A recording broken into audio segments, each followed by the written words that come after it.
Hello, Jas. In this short screencast, I'm going to give you feedback to your summary from last week. So let's begin. In the video, we'll have implicit biases.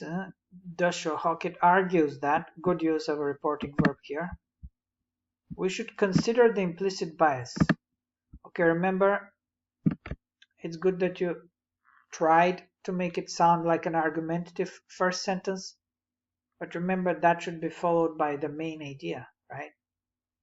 We should consider the implicit bias. Is that the main idea? The main idea was what? That we're all prone to these implicit biases, but there are steps we can take to solve the problem, right? Something like that. So after he argues that, you want to finish the sentence with the main idea, which kind of captures the whole video, right? This is just descriptive. You've used a good reporting verb, but that does not automatically make your first sentence argumentative. You should actually include the argument, okay?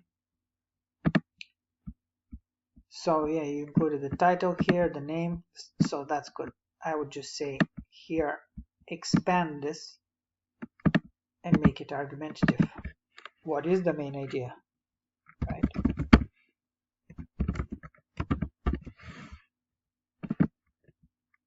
We are all prone to biases, but there are things we can do, something like that, okay? The speaker defines the bias as a preference for or a prejudice against a person or group of people. That's fine, that's good. He does start with a definition. According to Dasho, there are 3 characteristics that make a bias implicit. Very good. Operate. Okay, run. These you need something here. Operate, run, and rapid. You see, you need parallel structures here. This is a verb. 1, second verb, and then third adjective. You can't do that. You need a parallel structure. Plus this is incomplete, so you want to say something like biases operate at the subconscious level, they run contrary to, and they are, right? So you need 3 parallel structures here which are complete.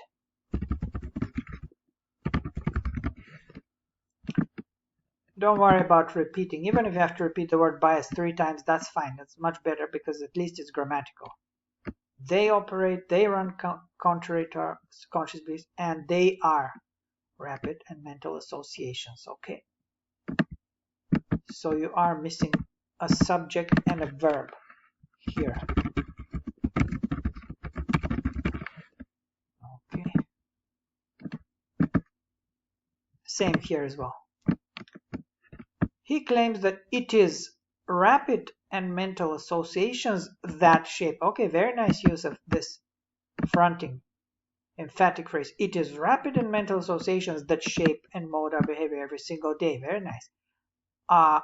Oftentimes in ways that we're not even aware of, oftentimes in ways that do harm to others. Yeah, maybe that's good, but here the first oftentimes would be okay. You would put a comma though before that. But after that, it just becomes a run-on sentence. You know, you can't just move on.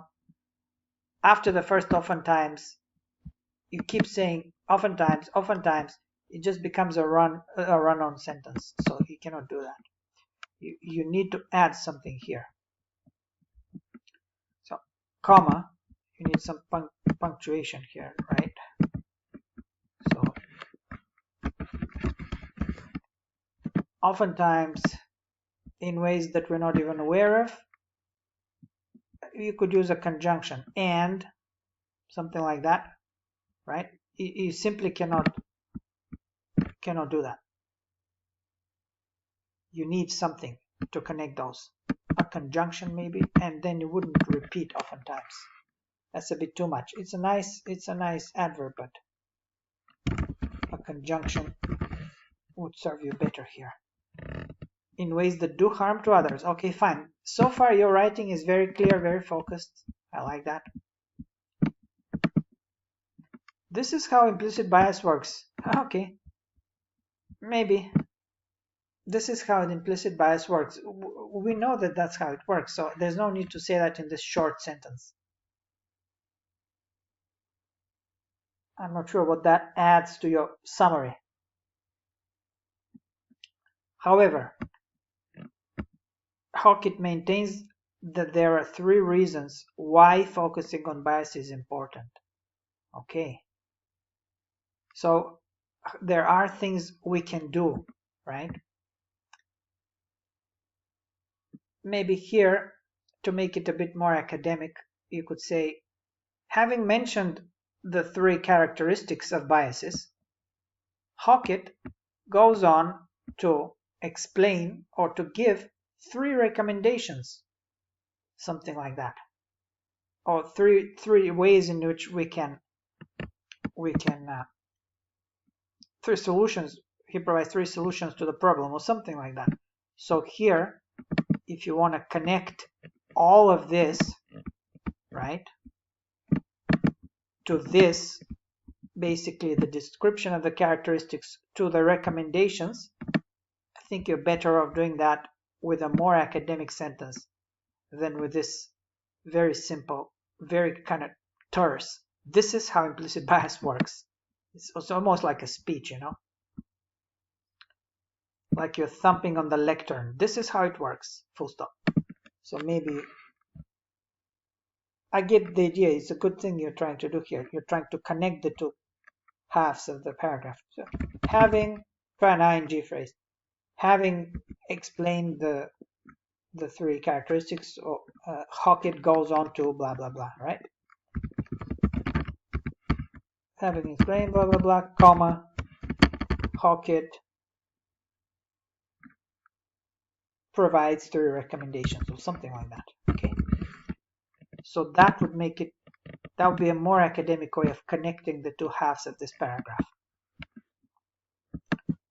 However, maintains 3 reasons why it's important. Okay, now here again, parallel structures. An extended diagnosis of the problem, that's a noun. Predictive and preventive are adjectives, and reduces shame is a verb. So you cannot have this kind of structure. It has to have a parallel structure. So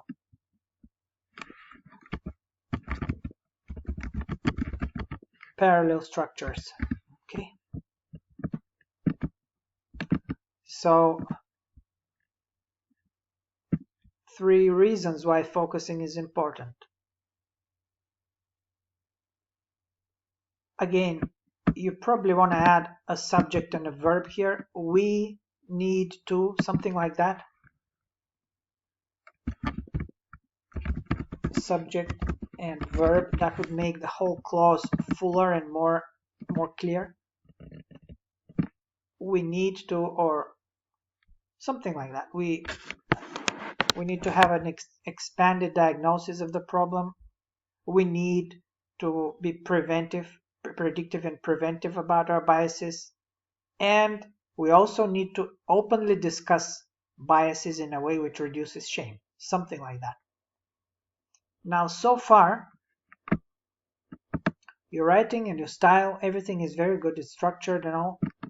But you have used, I would say, too much of the language that actually occurs in the video. So here, you want to be aware of plagiarism. I mean, these are phrases and keywords, and the phrasing itself is directly lifted from the video. So I would try and paraphrase a little bit more in your own words. Now, there are key terms which you simply cannot paraphrase. So automatic mental associations, it would be silly and even comical to start paraphrasing key terms, right? But you can do a lot about the rest though.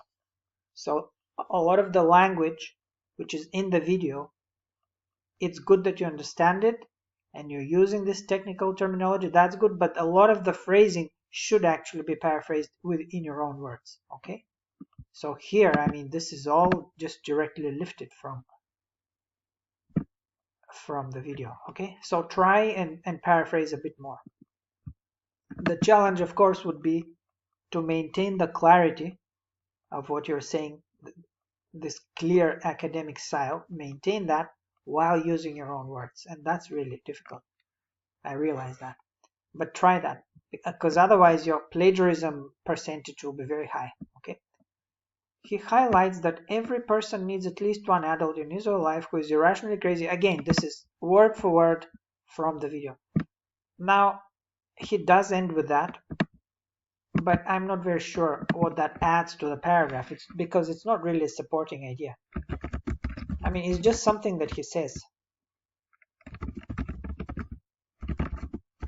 He says that at the end, but we don't need to include that, right? It doesn't support anything. Instead, you can end with, let's see what he's saying. In conclusion, he says that implicit bias can help people with some problems, so we should pay attention. Yeah, it's a little bit vague, this one. What do you mean can help people with some problems? You see, it's kind of very general. So we should pay attention to implicit bias. He does recommend that if we get very serious about changing ourselves first, we can produce change in the world. Something like that. So you could end with that, but again, try to paraphrase in your own words. Start from the inside, work very seriously on your own biases. We should do that. And then maybe we can produce change in the world or something, right? So you need to make your concluding sentence more specific. Okay. Because really, implicit bias can help people with some problems. So what does that mean? Right? Overall, though, this is a well-structured paragraph. You're using reporting verbs well. He claims, according to him, he defines. This is actually quite good. In terms of the structure, I would work on the introduction, the first sentence, include the main idea, work on the conclusion, make it very clear, and then in between try to use a bit more of your own words. Okay? So I hope this is helpful to you. Good luck.